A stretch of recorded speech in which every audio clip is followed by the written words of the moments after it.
We're with Bill Geithner, Eastern Connecticut head men's basketball coach, getting ready for the 2010-11 season in the Eastern Tip-Off Tournament.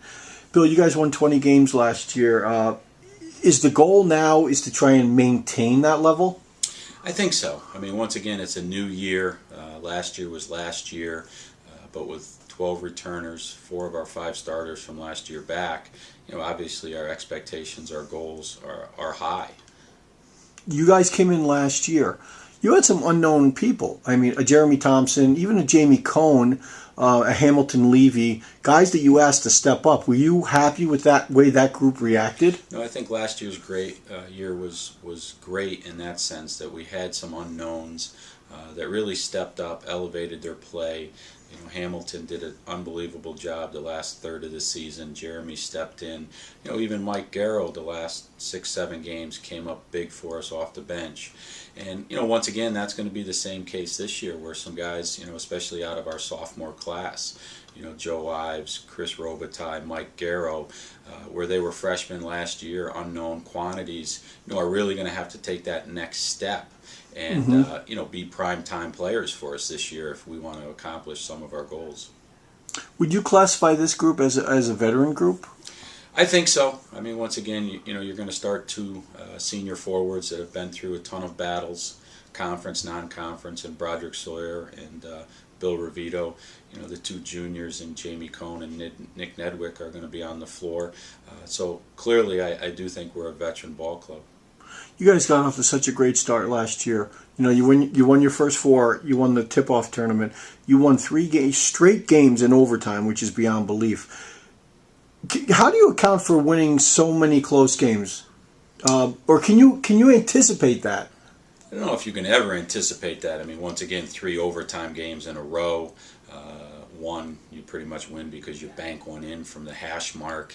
But once again, I think it all started last season in the preseason. Guys were focused. They understood our mission. They understood, our strengths and our weaknesses. And as a group, we really bought into this is who we are. This is our identity, and this is how we're going to play. And in order to be successful, this is what we have to do. And it was a great group. In a great year in that sense that all those intangibles that as a coach you can't necessarily count on day in and day out, year in and year out.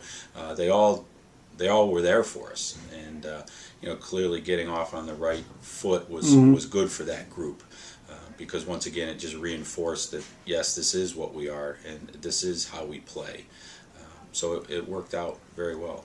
In preseason this year, did you have to go into the group and say, last year was last year? Or how do you do that? How do you approach that with the team? I think clearly you have to do that because, once again, each year is different. Each team's chemistry is different. Each year's team identity is different. And I think that's something, to be honest, is we've struggled with this year.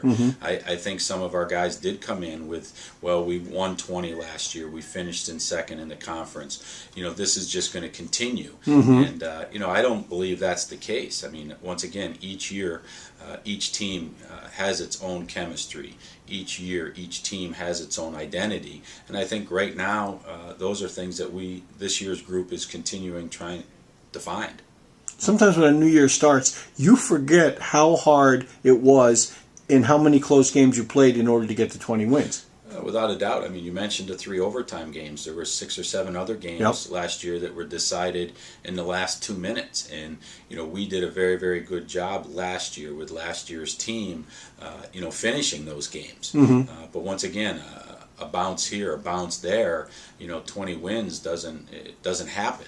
And there's a very fine line between success and failure, wins and losses, especially in our conference. I mean, we were 9-5, and 9 wins is the most we've ever had here at Eastern. But once again, that with a bounce here or a bounce there, a missed shot here, missed shot there, a bad rotation defensively. 6 and 8. We're 6 and 8 without a doubt. So once again, that is something that you continually try to preach to your guys, that it is a fine line between winning and losing, being successful and not being successful. A couple of questions about this year's team. You lost Edwin Ortiz, your 3-point shooter, 1,000-point scorer. Will you guys see more zones this year?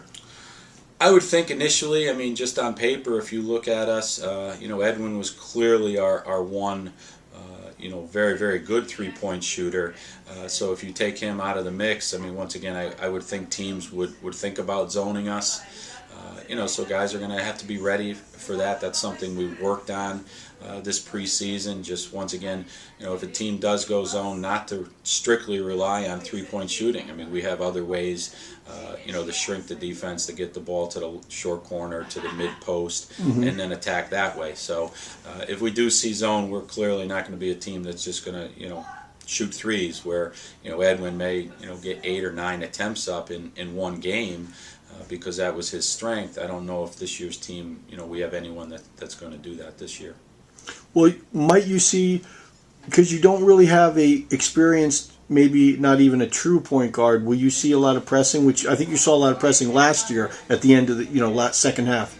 No, I think clearly teams look to press us because, once again, I think if you looked at us last year, we were a team that, once we got the ball into the quarter court offense, that we executed very well. We were very unselfish. We knew our looks, and we did a good job of getting high percentage shots in the quarter court offense. So once again, I think teams looked at us last year that, yes, this is a way, maybe to prevent them from doing that. Some teams had success with that. Other teams that pressed us, we were able to attack it as a group, and that benefited us in some games. So once again, I do think that we'll see pressure, especially early. If teams are looking at our last 4 or 5 games from last season. Yeah. I also think, like you mentioned, that teams will probably play some zone early on. What about the point guard situation? I know you've experimented in the preseason with a couple of other options. What did you come to a conclusion coming into the season? Well, I think tomorrow night we're clearly going to start Joe Ives, a sophomore for us, who played about 11 minutes a game and had some big games for us. He's going to have to take that next step now, where he's not coming in off the bench and playing 4 or 5 minutes at a time, where he's out there and he's the one that's directing the show. I think he's ready to take that step. He's done a great job in practice. He was, he dealt with a, kind of flu-like symptoms for 4 or 5 days, missed practice, but, since he's rebounded, he's at full strength, and I think he's ready to go. And I also think we'll, once again, play some other guys there. Brian Salzillo, who's a freshman for us from North Haven, I think he'll see minutes. Justin Nunez, a freshman, from a great program at East Catholic High School, will see minutes there. We will even experiment once again with going, playing a lineup that doesn't have a true point guard, which we were very successful with last year with Edwin. I can see at times where we, have Nick Nedwick at the point. We even may have Jamie bring up the ball occasionally. So I think there's, a variety of ways we can go. We're certainly not set on one way, and that'll be a game-by-game, half-by-half situation. Last question. You're opening up against Berkeley College, a team you don't know much about, but you do know that they've already played 4 games. What are your thoughts, your expectations for this first game? Berkeley is going to, pose some problems because some of the things we just, discussed is what they do. I mean, we've seen them play twice. They're very athletic. They're very explosive. They're averaging 89 points a game. They like to press. They like to use their athleticism on defense to create offensive opportunities for themselves. So once again, I think we'll be tested early. As you mentioned, they've played 4 games. They're 3-1. That experience of playing clearly, I think, puts them at an advantage. But once again, I mean, we're a veteran club. I mean, we are starting 2 juniors and 2 seniors. So I think we're ready, and we're excited to get the season started finally. A lot of teams, started on the 15th. Yeah. I'm not going to complain about the extra 3 or 4 days of preparation. But clearly, we're at this point. Tonight's going to be our 25th practice. We need to play a game. Bill, good luck this weekend. Thank you.